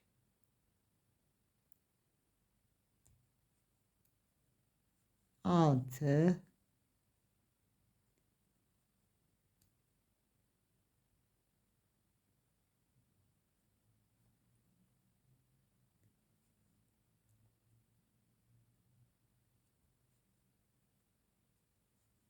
7, 8 tane trabzanımı yaptım arkadaşlar. Buraya zincirlerimin içlerine girerek trabzanlarımı yaptım. Yine burada da aynı köşeyi yapıyorum. Zincirin içine girdim. 1, 2, 2 zincir. Aynı yere 2 tane daha ikili.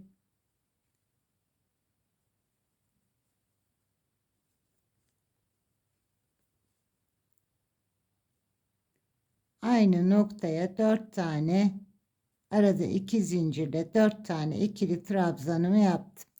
Şimdi başladığım noktaya kadar burada trabzanlarım var. Bütün trabzanlarıma batıyorum. Burada köşe noktasında zincirimin içine bir tane, trabzanlarımın tepelerine, yine birleştirdiğimiz noktaya üçlü trabzan yapacağım. Burayı yükselteceğim. Çünkü birleştirme noktalarında bakın burada bir çukurluk oluşuyor. Mümkün olduğu kadar onu düzeltmek için burada üçlü trabzan yapacağım. Tam birleştirdiğimiz noktada. Başladığım noktaya kadar artık trabzanlarımı yapacağım ve ikinci sırada lastik bölümümüzü yapmaya başlayacağız. Trabzanlarımı tamamladım.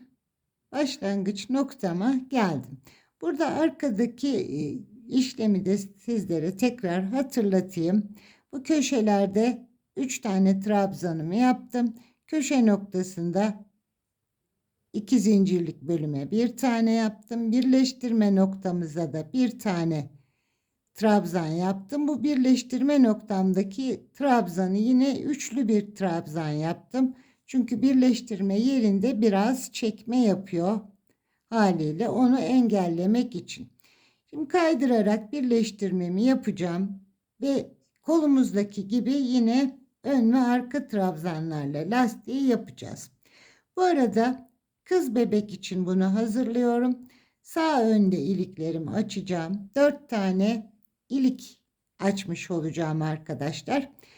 Bunu da yerlerini hazırladım. Bakın şöyle, orayı da belirteyim.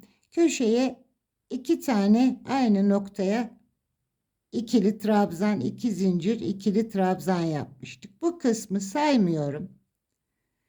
Buraya bir işaretleyici taktım. 9 tane trabzan bıraktım. 10'uncuya bir işaretleyici taktım. Arada 13 tane trabzan bıraktım. 14'üncüye taktım. 2, 4, 6, 8, 10, 12, 13. Yine 13 trabzan bıraktım. Bir işaretleyici. 13 bıraktım. Bir işaretleyici taktım. Burada da yine 2, 4, 6, 8, 10, 12, 13 tane de tam köşeyle birlikte trabzanım var. Şimdi ön ve arka trabzanlarla lastik kısmımızı yapalım. Önce zincirimin tepesine batıyorum. Kaydırarak birleştirdim. 3 zincirle yukarıya çıktım. Ön trabzan yaparak başlıyorum. Trabzanlarla önce bir sıra topladık. Bu ikinci sıramız arkadaşlar. Kenarlardaki ikinci sıramızı yapmış oluyoruz. Bir ön, bir arka trabzan yaparak lastiğimi yapıyorum. Bir tane ön trabzan, bir tane arkadan giriyorum trabzanıma. Arka trabzan yapıyorum.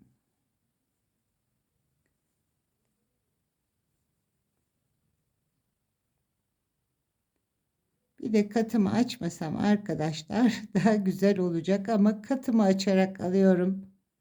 Buna çok sinir oluyorum ama yani yapacağım bir şey yok. Kontrol edemiyorum sanıyorum. Katını açarak örgümü de zorlaştırıyorum. Bir ön, bir arka trabzanlarımızı yapıyoruz. Köşeye kadar gidelim. Köşeye kadar geldim. Bir alt trabzan yaptım. Şimdi 2 zincirlik boşluğuma bir tane ikili trabzan, 2 zincir, tekrar ikili trabzanımı yapıyorum. Köşemi devam ettiriyorum. Üstten başlayarak yine lastiğimizi yapıyoruz. Bir tane üst, bir tane alt trabzan. Burası köşe olduğu için yan yana çektik trabzanlarımızı arkadaşlar. Evet. Tekrar üstten, tekrar alt, üstten giriyorum. Bir tane alttan,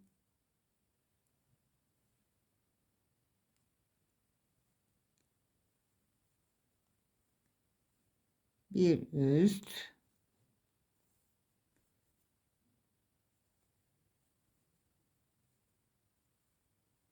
bir alt, bir üst,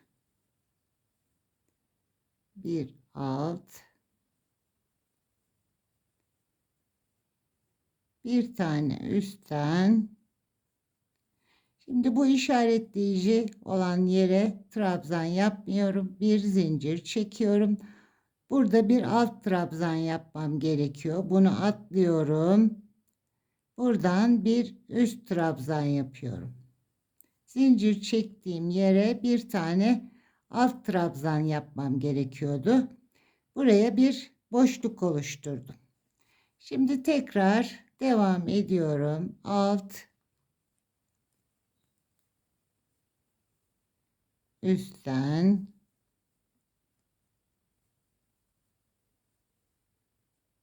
alttan, üstten, bir alt, bir üst, işaretleyicime kadar devam ediyorum.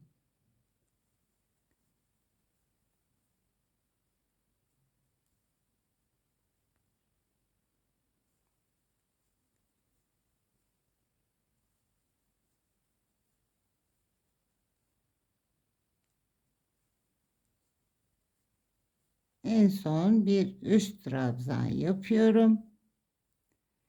Alttan trabzan yapmam gerekiyor. Arka kısmından burayı atlıyorum. Bir zincir çekiyorum. Yanındakinden tekrar bir üst yaparak devam ediyorum. Arkadan trabzan yapacağım yerde bir zincirle bırakıyorum. Orası ilik yerim olacak.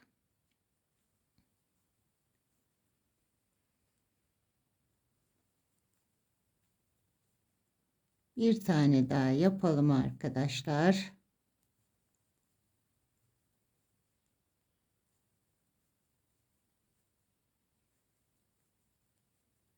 Erkek bebek için yapacaksanız bunu da karşı tarafta diğer ön bedende yapabilirsiniz. Bunu hem kız hem erkek bebekler için örebilirsiniz arkadaşlar.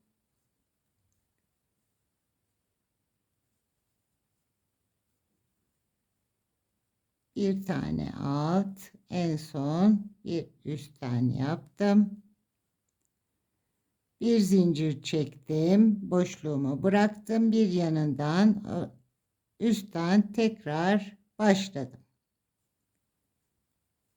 Bir tane ilik yerimiz kaldı. Burada işaretlediğimiz yerler arka trabzan, yani arkadan gireceğimiz yerler. Buralara birer zincir çektik. Burada boşluklar oluşturduk. Bu şekilde devam edelim arkadaşlar. Köşe kısmımızda da burada yaptığımız gibi bir tane ikili trabzan boşluğa giriyoruz. Bir ikili trabzan, iki zincir, tekrar bir ikili trabzan yapıp devam ettiriyoruz. Şimdi ilk yerlerimize, son sıramıza 3 sıra olacak.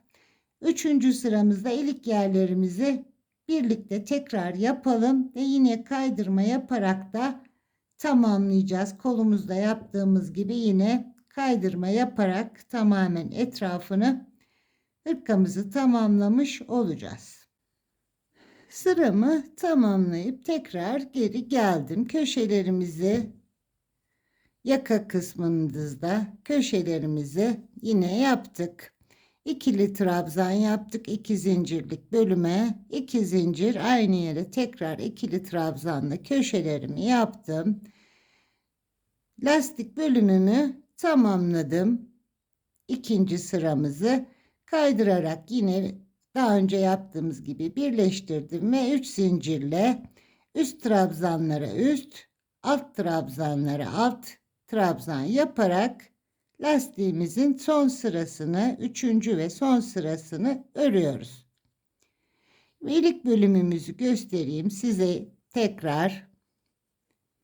Burada bir zincir çekip arka trabzan yapacaktık. Alt trabzan, onu yapmadık. Buraya bir zincir çekip üst trabzan yaparak devam ettik.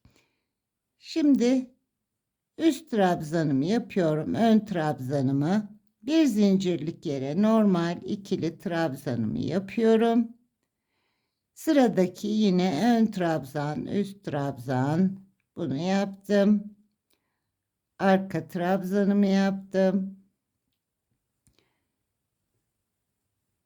Önde olanları ön trabzan, arkada olanları arkadan girip arka trabzan yapıyorum. Bir alttan, bir üstten giriyoruz.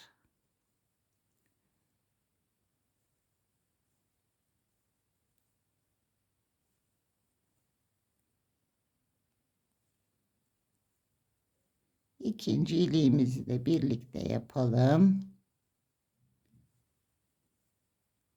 Önde olanları önden giriyorum. Arkada olanları arkadan girerek devam ediyorum. Ön trabzanımı, üst trabzanımı yaptım. İlk yerime geldim. Yine bir zincirim var. Buraya boşluğa zincirin içine girdim. Bir tane ikili yaptım. Ve devam ediyorum. Aynı şekilde. Bir ön, bir arka, bir üstten, bir alttan alarak ikili trabzanlarımıza devam ediyoruz. Şimdi başlangıç noktamıza kadar devam edelim.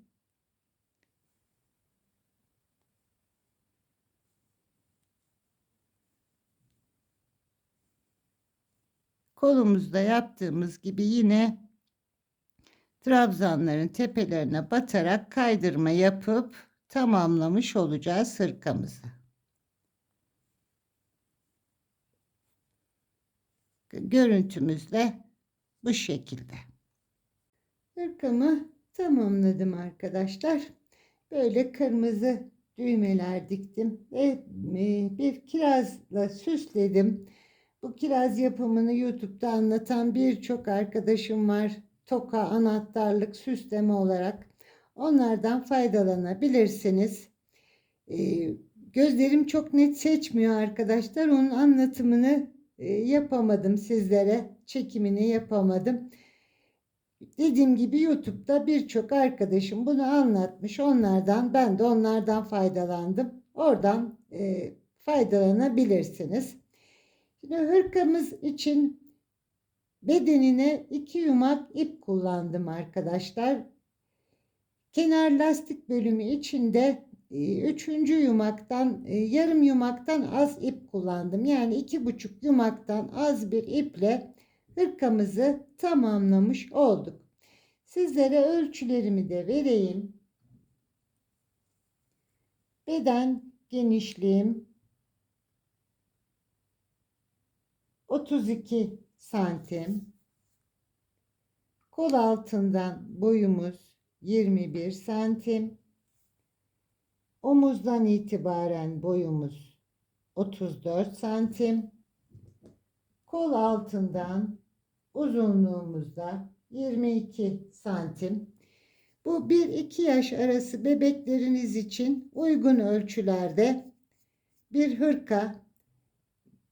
Beden genişliğimiz biraz geniş ama bu tarz hırkanın özelliği bu. Boyu kısa ve eni geniş bir hırka. Crop tarzı bir hırka. Umarım anlatımımı beğenmişsinizdir arkadaşlar. Örecek olan arkadaşlara kolay gelsin. Keyifli örgüler dilerim. Bir başka videomda buluşmak üzere. Sağlıkla kalın.